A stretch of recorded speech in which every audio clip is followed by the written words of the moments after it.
Ya, Bapak Ibu Saudara yang dikasihi oleh Tuhan, tema yang saya sampaikan hari ini adalah perumpamaan orang Samaria yang baik hati.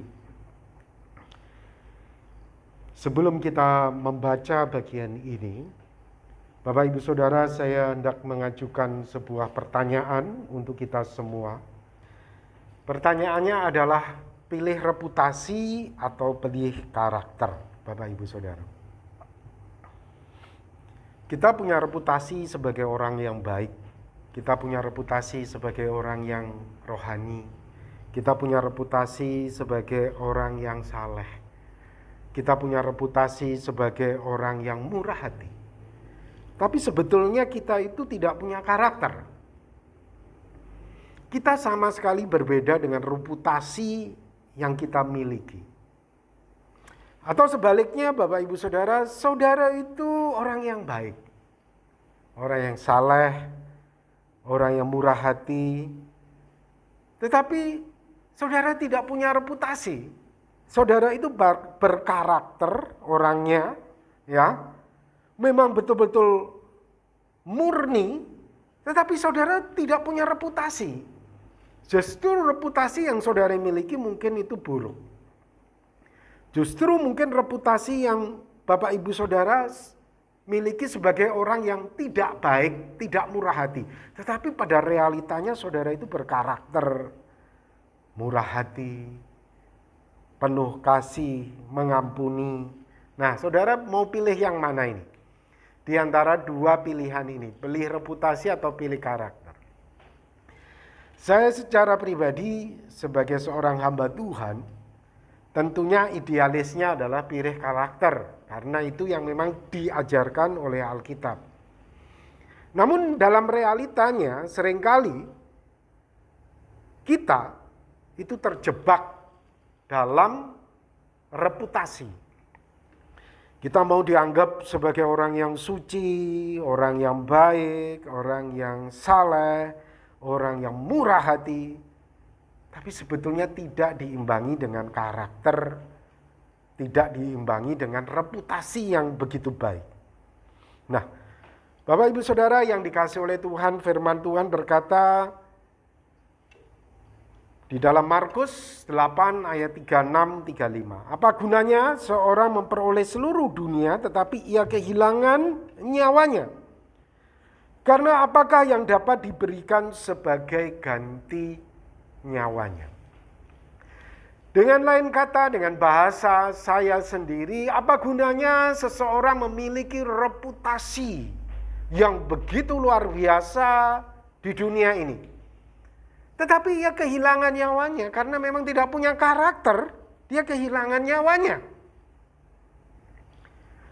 Apakah yang dapat diberikan sebagai ganti nyawanya? Apakah reputasi yang dia miliki tadi sebagai orang suci, orang baik, orang murah hati, orang yang penuh dengan mengampuni, itu bisa menyelamatkan nyawanya yang tidak punya karakter ini tadi? Apakah itu bisa? Nah, Bapak Ibu Saudara, ini perlu menjadi perenungan kita. Bapak Ibu Saudara mau pilih karakter atau mau pilih reputasi? Seringkali kita ini terjebak dengan reputasi saja. Kita mau dianggap baik, suci, orang murah hati, tapi sebetulnya jauh kita dari posisi itu. Nah, Bapak Ibu Saudara, pada saat ini kita akan belajar tentang perumpamaan orang Samaria yang baik hati. Perumpamaan ini mengkisahkan dua kelompok, saya katakan Bapak Ibu Saudara, yaitu Yahudi dan Samaria. Orang-orang Yahudi itu menggambarkan punya reputasi, tetapi tidak berkarakter. Sementara Samaria itu menggambarkan tidak punya reputasi, tetapi berkarakter. Firman Tuhan mengajarkan pentingnya semua orang memiliki karakter lebih dari reputasi. Nah, ini perlu menjadi catatan. Firman Tuhan mengajarkan pentingnya semua orang memiliki karakter lebih dari reputasi. karakter itu lebih penting. Kamu punya karakter reputasi yang luar biasa, tetapi kalau kamu tidak punya karakter, kamu kehilangan nyawamu, reputasimu itu tidak bisa menyelamatkan kamu. Nah, kita akan lihat bersama-sama Bapak Ibu Saudara perumpamaan ini. Di dalam Lukas 10 ayat 25 sampai 28, pada suatu kali berdirilah seorang ahli Taurat untuk mencobai Yesus. Ahli Taurat seorang yang memiliki reputasi yang baik, orang yang terhormat, orang yang suci, orang yang saleh, orang yang dikatakan murah hati, orang yang dikatakan penuh dengan kelemah lembutan. Tetapi dia datang untuk mencobai Yesus. Katanya, "Guru, apa yang harus kuperbuat untuk memperoleh hidup yang kekal?" Jadi Bapak Ibu Saudara, orang ini hendak mencobai Yesus. Jawab Yesus kepadanya, "Apa yang tertulis dalam hukum Taurat, apa yang kau baca di sana?" Jawab orang itu, "Kasihilah Tuhan Allahmu dengan segenap hatimu, dan dengan segenap jiwamu, dan dengan segenap kekuatanmu, dan dengan segenap akal budimu. Kasihilah sesamamu manusia seperti dirimu sendiri." Kata Yesus kepadanya, "Jawabmu itu benar. Perbuatlah demikian, maka engkau akan hidup." Jadi Bapak Ibu Saudara, apa yang ditanyakan oleh ahli Taurat ini, bagaimana aku bisa memperoleh hidup yang kekal? Dan Tuhan Yesus menjawab. Ini menjadi satu pertanyaan yang basic sekali, bagaimana kita memperoleh kerajaan surga. Bagaimana kita hidup di dalam kekekalan bersama dengan Allah. Ini adalah pertanyaan yang basic dan ini adalah jawaban yang mendasar tentang iman Kristen. Kalau kamu mau hidup di dalam kerajaan surga, kasihi Tuhan Allahmu dan kasihi sesamamu. Kasihi Tuhan Allahmu dan kasihi sesamamu. Dan Tuhan Yesus berkata, "Jawabanmu itu benar, perbuatlah demikian, maka engkau akan hidup. Maka engkau akan masuk di dalam kerajaan kekal, di dalam kerajaan surga.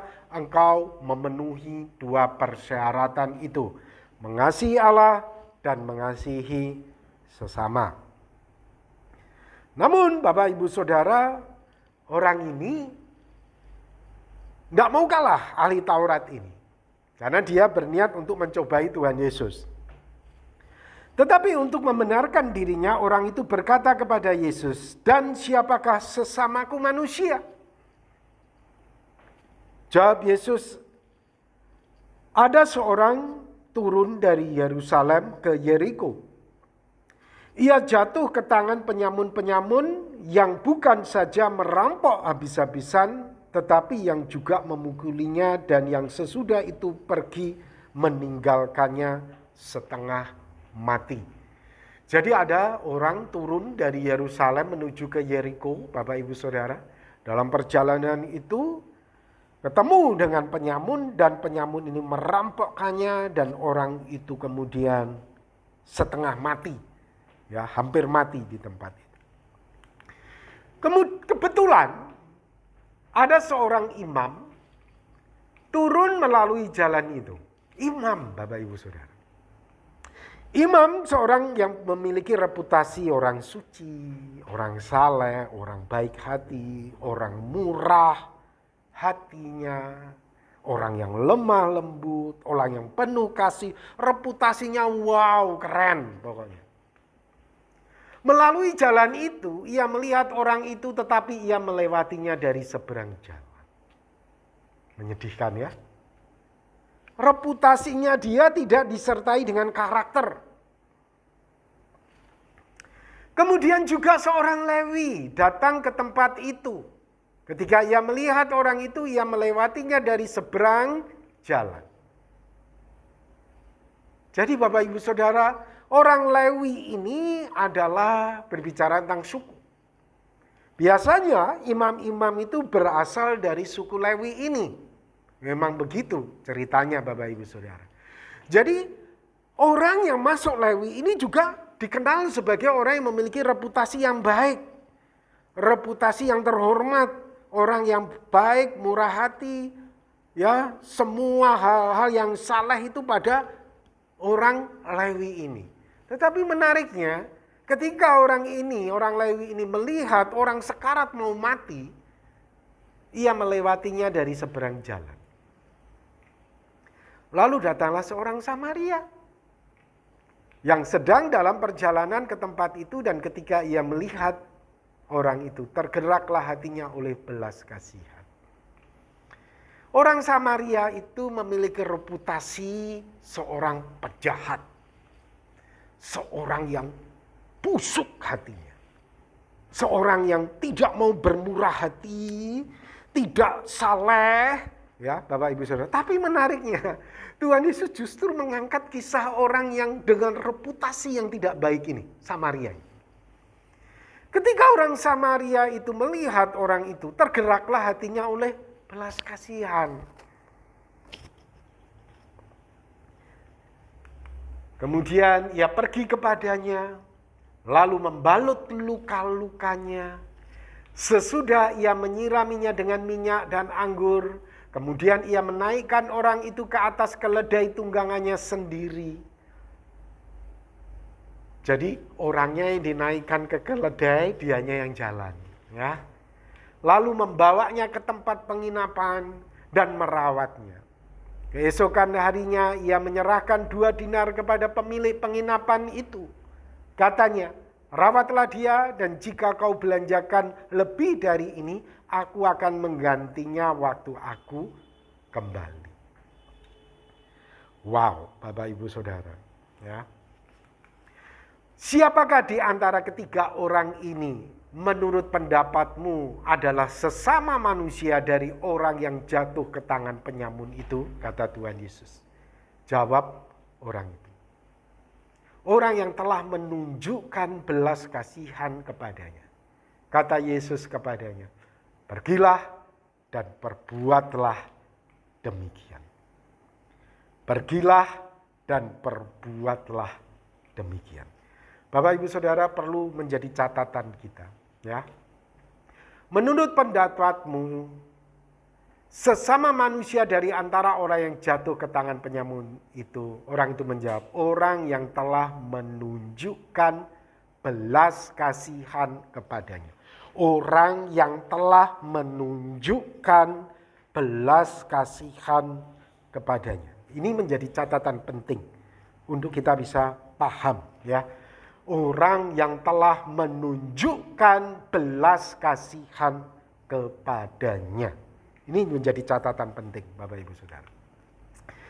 Ada 4 tokoh sentral dalam kisah ini. Yang pertama adalah korban. Yang kedua adalah imam. Yang ketiga adalah Lewi. Yang keempat adalah Samaria. Nah, Bapak Ibu Saudara, ada 1 korban dengan 3 respon berbeda. Ini perlu untuk menjadi perhatian kita, ya. Yang pertama adalah korban dan imam. Waduh, imam dengan reputasi yang baik, imam dengan reputasi yang luar biasa, murah hati, ya. Saudara,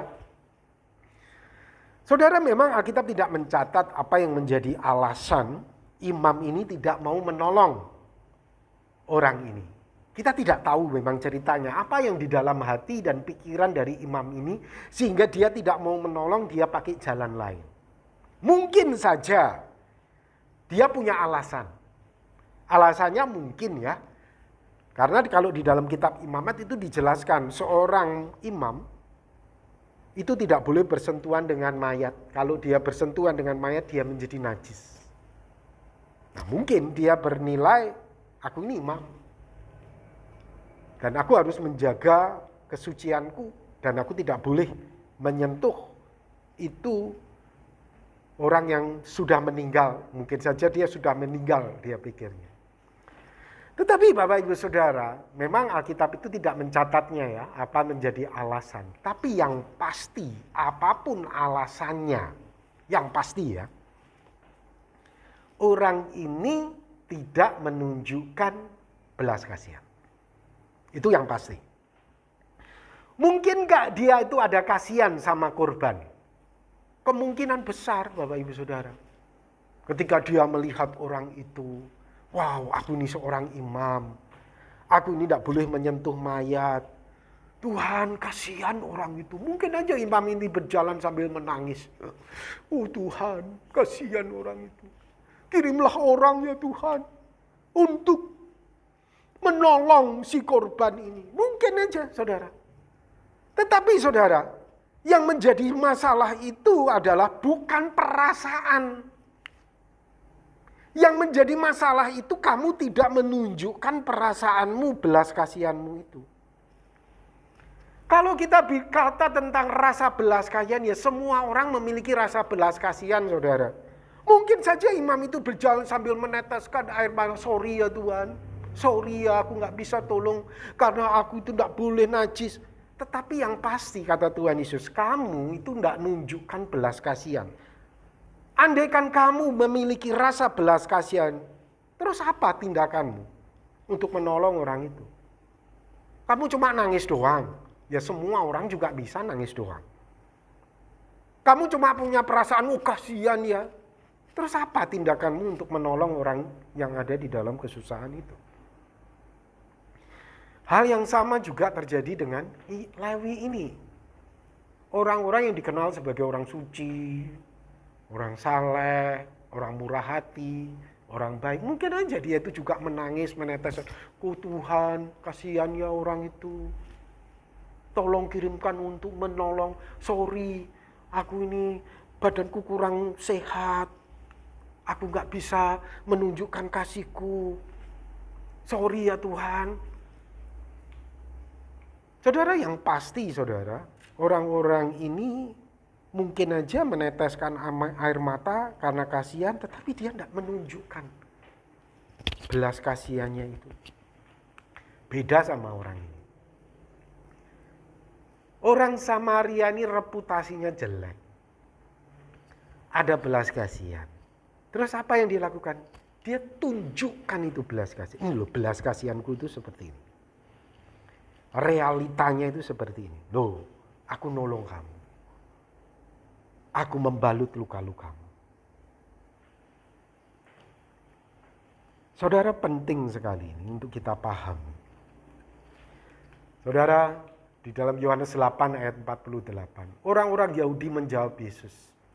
Ini orang-orang Yahudi ya. Orang-orang punya reputasi yang baik.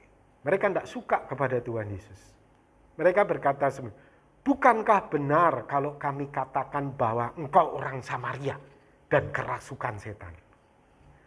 Jadi bagi orang Yahudi, orang Samaria itu buruk. Tabiatnya jelek. Ya. Dan sama dengan orang yang kerasukan setan. Ya saudara. Jadi orang Samaria ini reputasinya itu buruk. Orang yang jahat. Mungkin saya katakan juga ya, orang yang dikenal licik. Penuh dengan kecurangan. Tapi justru Tuhan Yesus mengangkat orang Samaria dengan reputasi yang buruk ini hendak menunjukkan nih. Reputasinya buruk. Reputasinya jelek, tapi punya karakter. Tidak sama dengan reputasinya itu. Orang ini benar-benar murah hati. Orang ini benar-benar baik. Orang ini benar-benar penuh kasih. Dia menunjukkan, dia bukan hanya meneteskan air mata terus tanpa melakukan apa-apa. Tidak. Orang ini betul-betul menunjukkan belas kasihannya itu kepada orang yang ada di dalam kesusahan. Ditolong ini orang, ada buktinya, ada realitanya, ada notanya, ada kwitansinya. Bahwa dia betul-betul telah berkorban bagi orang ini, bukan cuma cuap-cuap Bapak Ibu Saudara. Nah ini Bapak Ibu Saudara. Ini orang Samaria dengan reputasi yang buruk, tapi punya karakter yang luar biasa. Orang Samaria yang sama disamakan dengan kerasukan setan.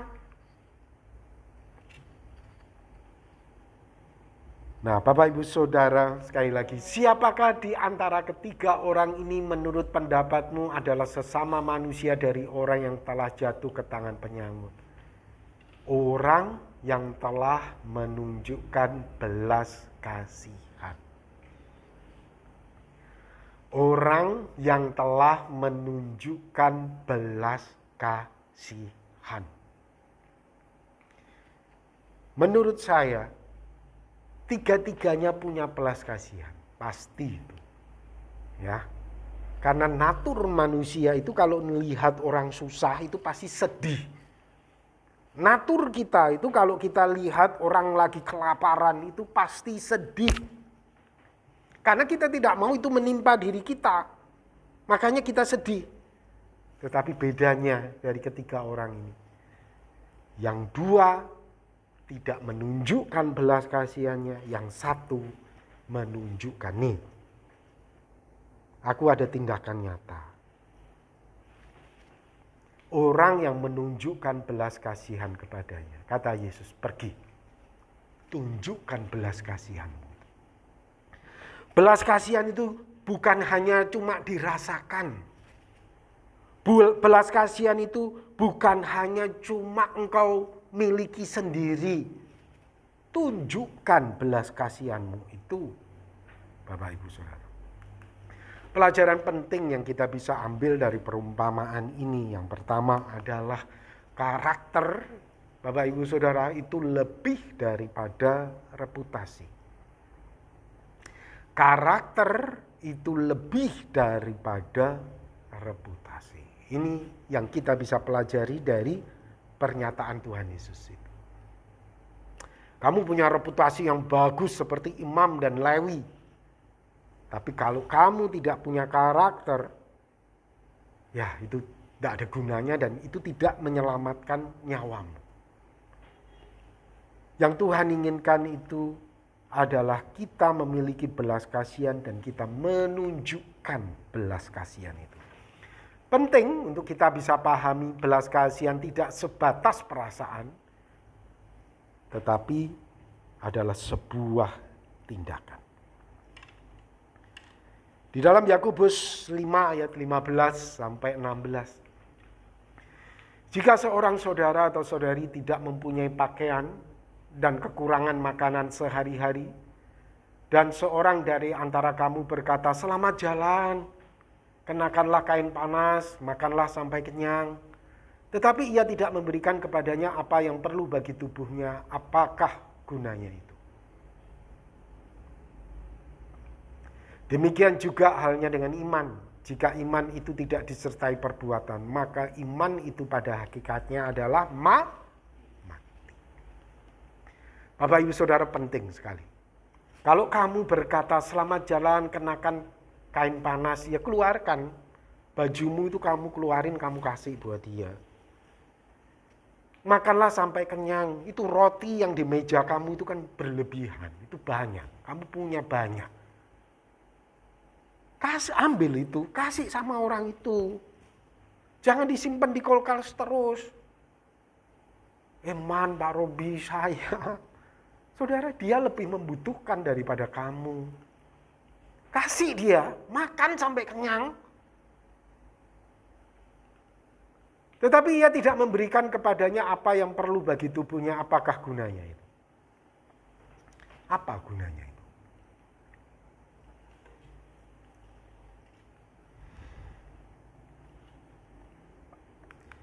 Teolog Johann Hermann Bawin mengatakan sikap acuh tak acuh adalah suatu dosa yang meluas dan merajalela di tengah umat manusia.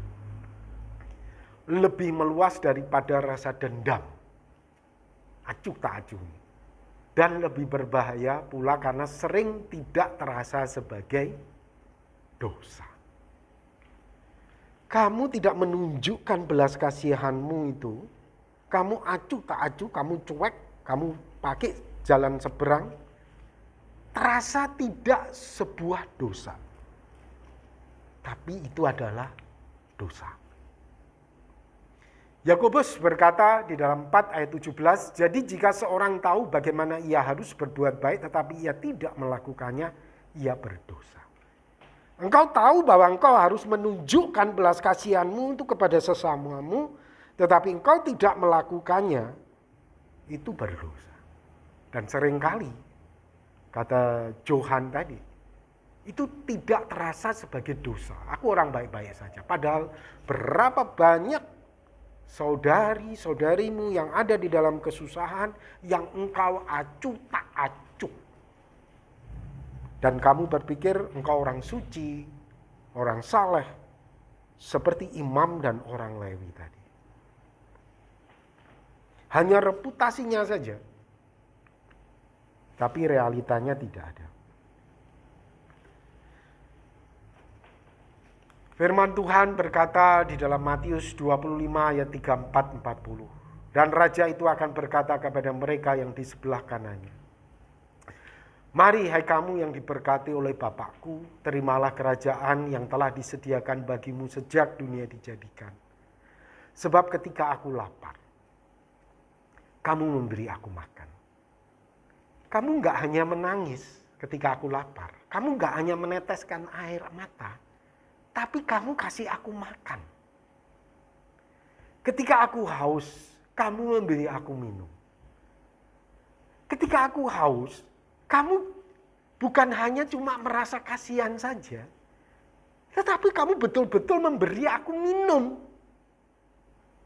Ketika aku seorang asing, kamu memberi aku tumpangan. Ketika aku telanjang, kamu memberi aku pakaian. Ketika aku sakit, kamu melawat aku. Ketika aku di dalam penjara, kamu mengunjungi aku.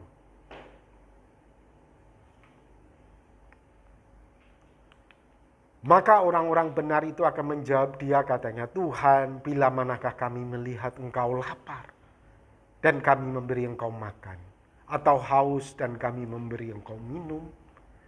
Bila manakah kami melihat engkau sebagai orang asing dan kami memberi engkau tumpangan, atau telanjang dan kami memberi engkau pakaian? Bila manakah kami melihat engkau sakit atau dalam penjara dan kami mengunjungi engkau? Dan raja itu akan menjawab mereka, aku berkata kepadamu sesungguhnya segala sesuatu yang kamu lakukan untuk salah seorang dari saudaraku yang paling hina ini, kamu telah melakukannya untuk aku. Tadi Tuhan Yesus berkata, orang ahli Farisi bertanya, bagaimana aku bisa memperoleh hidup yang kekal? Tuhan Yesus berkata, mengasihi Allah dan mengasihi sesama. Kalau kita berkata kita mengasihi Allah, pasti kita mengasihi sesama. Aku berkata kepadamu sesungguhnya segala sesuatu yang kamu lakukan untuk salah seorang dari saudaraku yang paling hina ini, kamu telah melakukannya untuk aku. Bapak Ibu Saudara, itulah yang Tuhan ingin kita lakukan.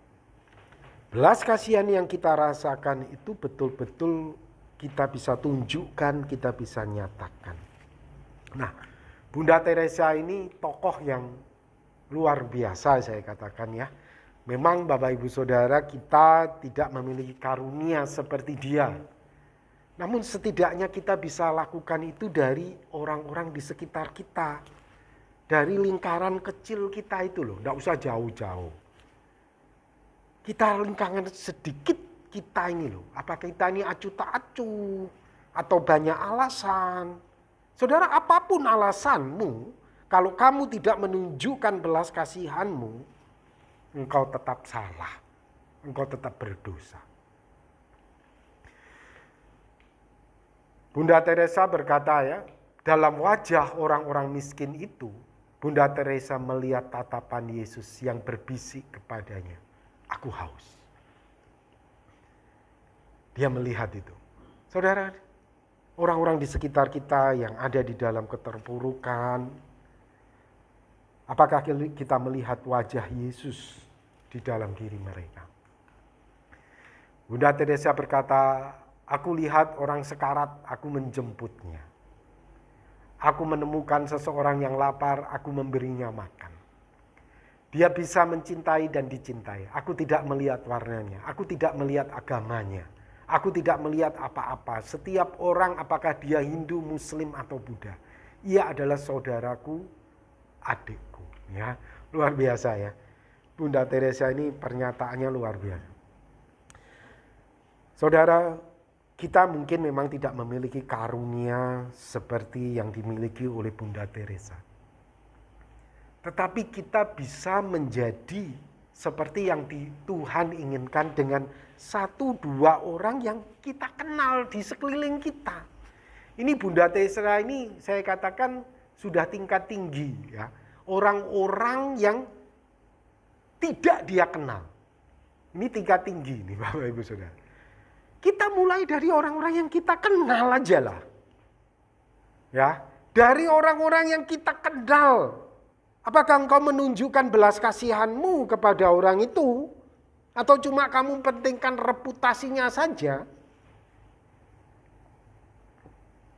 Nah, Bapak Ibu Saudara, kita mulai dari orang yang kita kenal. Kalau dari orang yang kita kenal kita bisa, saya percaya Bapak Ibu Saudara, lingkaran itu akan melebar kepada orang-orang yang tidak kita kenal.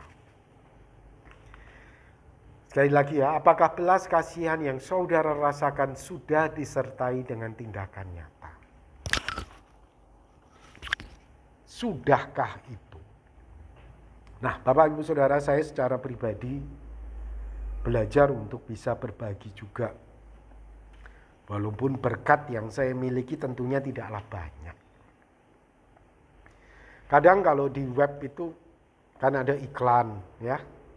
Iklan tentang orang yang ada di dalam kesusahan, terus orang yang ada dalam sakit dan butuh biaya. Dan seringkali dan banyak kali saudara, saya secara pribadi juga memberikan sumbangsi. Ya, banyak kali saya sumbangsi. Saya juga tidak peduli agamanya apa.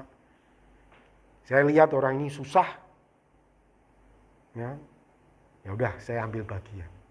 Walaupun tidak banyak, saudara, saya percaya setidaknya saya belajar untuk menunjukkan. Saya tidak melihat latar belakang agama, suku, apa. Orang ini butuh, ya udah saya kasih dia. Saya kasih dia. Nah, ini saran saja. Apabila Bapak Ibu Saudara juga tergerak untuk menunjukkan kasihmu melalui iklan-iklan itu ya, web-web itu, ya. Bapak Ibu Saudara, saya sarankan pakai email dan nomor handphone yang berbeda. Karena sejak saya sering kali itu di handphone saya akhirnya masuk banyak dari yayasan apa, minta bantuan apa. Ini jadi saya risih gitu ya. Jadi saran saya Bapak Ibu Saudara kalau niat melakukan itu ya, pakai handphone nomor khusus. Pakai email khusus. Karena kita tidak tahu setelah itu nanti datang banyak itu saudara. Nawarin apa? Entah itu mungkin ada yang betul asli, ya, mungkin ada juga yang tidak asli, ya. Dari yayasan apapun, baik Kristen, non-Kristen semuanya, ya, Bapak Ibu Saudara. Nah, tidak salah Bapak Ibu Saudara apabila Bapak Ibu Saudara juga belajar berbagi kepada saudara-saudara. Kalau Bapak Ibu Saudara melihat orang-orang di sekitar Bapak Ibu Saudara sudah cukup, Bapak Ibu Saudara belajar untuk melihat keluar lebih jauh yang Bapak Ibu Saudara tidak kenal, boleh, tidak ada salahnya. Tapi kita mulai dari yang dekat dulu. Kita mulai dari yang kenal dulu. Baru kita melangkah yang jauh. Yesaya 58 ayat 6-12.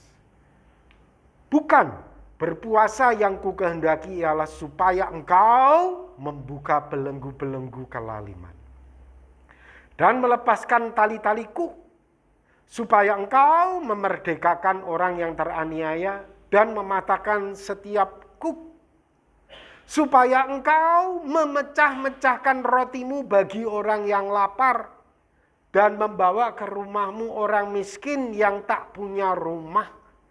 Dan apabila engkau melihat orang telanjang, supaya engkau memberi dia pakaian dan tidak menyembunyikan diri terhadap saudaramu sendiri. Nah, ini Bapak Ibu Saudara. Ini yang Tuhan inginkan.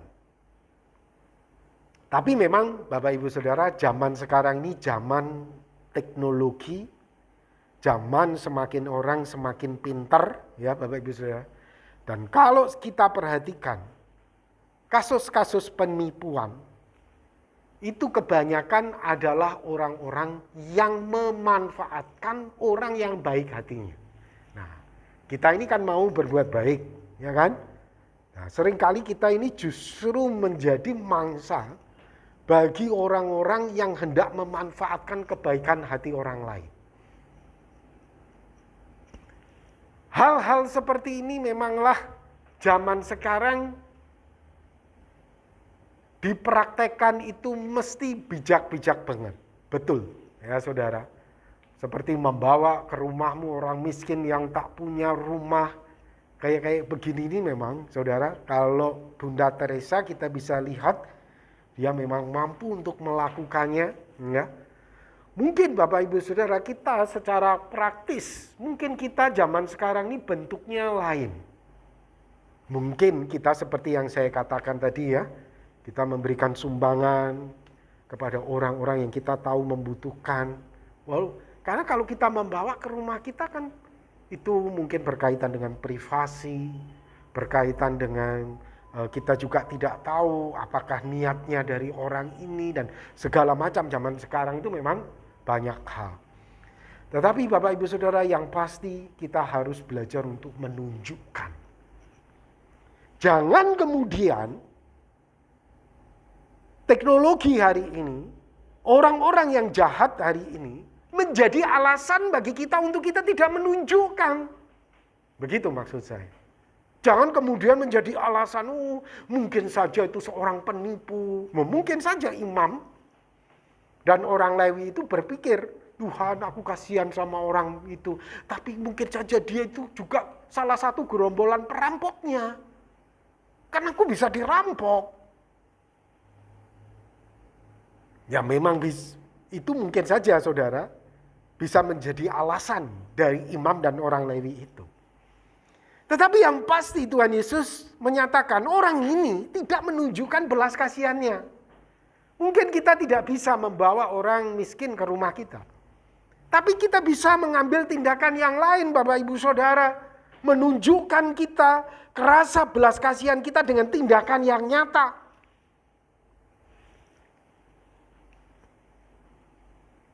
Rasa tindakan kita ini ada nyata. Melalui mungkin web-web tadi yang saya katakan, atau melalui gereja, atau melalui yayasan-yayasan sosial yang kita kenal, Bapak Ibu Saudara. Kemudian lanjut, pada waktu itu terangmu akan merekah seperti fajar dan lukamu akan pulih dengan segera. Kebenaran akan menjadi barisan depanmu dan kemuliaan Tuhan barisan belakangmu. Pada waktu itulah engkau akan memanggil dan Tuhan akan menjawab, engkau akan berteriak minta tolong dan ia akan berkata, ini aku. Apabila engkau tidak lagi mengenakanku kepada sesamamu dan tidak lagi menunjuk-nunjuk orang dengan jari dan memfitnah. Apabila engkau menyerahkan kepada orang lapar apa yang kau inginkan sendiri dan memuaskan hati orang yang tertindas, maka terangmu akan terbit dalam gelap dan kegelapanmu akan seperti rembang tengah hari. Tuhan akan menuntun engkau senantiasa dan akan memuaskan hatimu di tanah yang kering dan akan membaharui kekuatanmu. Engkau akan seperti taman yang diairi dengan baik, seperti mata air yang tidak pernah mengecewakan. Engkau akan membangun reruntuhan yang sudah berabad-abad dan akan memperbaiki dasar yang diletakkan oleh banyak keturunan. Engkau akan disebut yang memperbaiki tembok yang tembus, yang membetulkan jalan supaya tempat itu dapat dihuni. Ini janji Tuhan bagi orang-orang yang menunjukkan belas kasihan. Mazmur 41 ayat 2-4. Berbahagialah orang yang memperhatikan orang lemah. Tuhan akan meluputkan dia pada waktu celaka. Tuhan akan melindungi dia, akan memelihara nyawanya sehingga ia disebut berbahagia di bumi. Engkau tak akan membiarkan dia dipermainkan musuhnya. Engkau, Tuhan, membantu dia di ranjangnya waktu sakit. Di tempat tidurnya kau pulihkannya sama sekali dari sakitnya. Intinya Bapak Ibu Saudara, orang-orang yang menunjukkan belas kasihan dengan sebuah tindakan, Tuhan berjanji menjadi benteng bagi orang itu.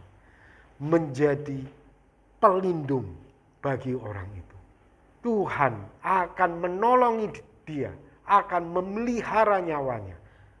Tuhan akan beserta membela hak orang yang menunjukkan belas kasihan itu disertai dengan tindakan nyata. Tuhan membela orang itu. Amin. Mari kita akan berdoa bersama-sama. Tuhan, terima kasih untuk firman yang Tuhan sudah nyatakan kepada kami. Tolonglah kami ya Tuhan, untuk iman kami bisa bertumbuh di dalam Engkau. Biarkan firman-Mu akan memenuhi hati kami. Dan kami bukan hanya pendengar, tetapi kami juga adalah pelaku dari firman-Mu.